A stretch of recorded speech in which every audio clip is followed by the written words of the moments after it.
The last thing I remembered was headlights. A horn. Screeching tires. Then, nothing. Until I opened my eyes, in a stranger's body. I was 17 again. But it wasn't just my age that had changed. When I looked in the mirror, a stranger stared back. Pale skin. A thinner face. Brown eyes instead of my usual black. The ID card in the school blazer read, Khan Min-jae. Who the hell was that? The panic set in after I realized the date, 5 years before my death.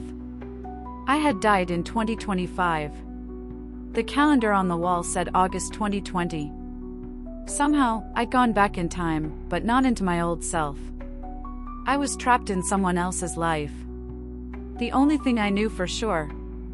Someone had killed me. I remembered the moment now. The crash hadn't been an accident. The other car had swerved deliberately, straight into mine. I had to find out why. And I had 5 years to do it. Minji's life was empty. No parents. A small studio apartment. A scholarship to a prestigious high school. Classmates barely acknowledged him. I kept my head down, pretending to be Min-jae while investigating my past life in secret. I began by listing names, anyone I'd gotten close to before I died. Friends. Exes. Business partners. It was harder than I thought. Most people had no idea who Khan Min-jae was. I was invisible. A ghost in someone else's skin. But then I found her. Sora. She'd been my girlfriend before I died. In 2025, we'd broken up after a huge fight, but I remembered her crying at my funeral. Now, in 2020, she was just a classmate. Bright. Outspoken. Oblivious to who I truly was. I wanted to avoid her. But fate had other plans. Hey, she said one day after school. You're Min-jae, right? I nodded, cautious. You dropped this. She handed me a pen. Not mine, but I accepted it anyway. You're different lately, she said, tilting her head. Less, quiet. I guess I'm still figuring out who I am. She smiled. Aren't we all? The closer I got to her, the more I remembered why I'd loved her. She was fearless. Kind. But I couldn't forget what had happened. Someone in my past life had wanted me dead. Was it connected to my company? My invention?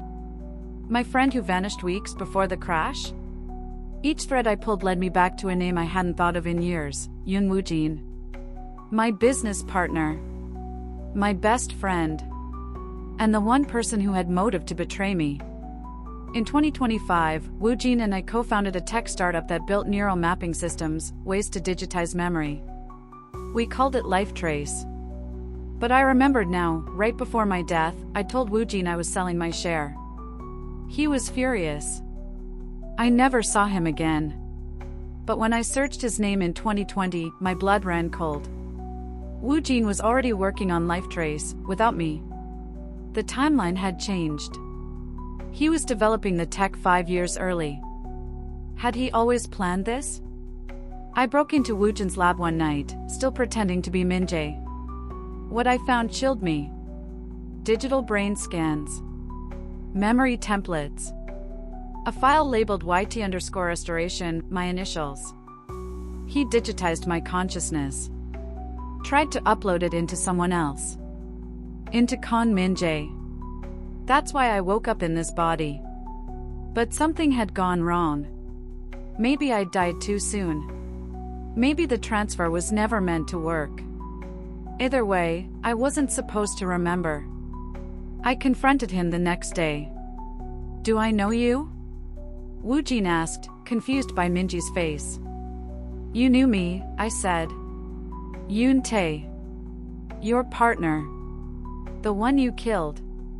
His face turned white. What are you talking about? I leaned closer. You weren't ready to lose control of LifeTrace. So you killed me. And tried to rewrite me. I didn't, he stammered. It was an experiment. You agreed to it. You said if anything happened. I never agreed to die, Woojin. He snapped. You weren't supposed to remember. I recorded every word. Then I left. I should have gone to the police. But who would believe me? A soul in a borrowed body. A mind reconstructed from memory files. So I sent the files anonymously to every journalist in the city. Within a week, Woojin was arrested for unethical human experimentation. His research lab was shut down. I'd reset my death. But I couldn't go back to who I was. Yoontae was gone. Sora found me sitting on the rooftop one evening. You've been distant lately, she said. Like you're fighting something alone. I didn't answer. I had a dream last night, she continued. You were crying. But not for yourself. For someone you lost. My throat tightened. She sat beside me. Whoever you used to be. I hope they knew how to love. I looked at her. Really looked. They did, I said. More than anything. A year passed. I still wore Minji's face, but inside, I'd changed. The world never learned the full truth. Just whispers of a tech scandal, a ruined genius, and a company buried under lawsuits.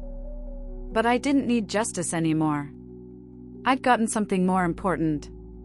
A second chance. This time, I'd live on my own terms. No ambition. No secrets. Just a boy with a future, and a girl who slowly fell in love with him all over again, without even knowing who he used to be. And maybe that was enough.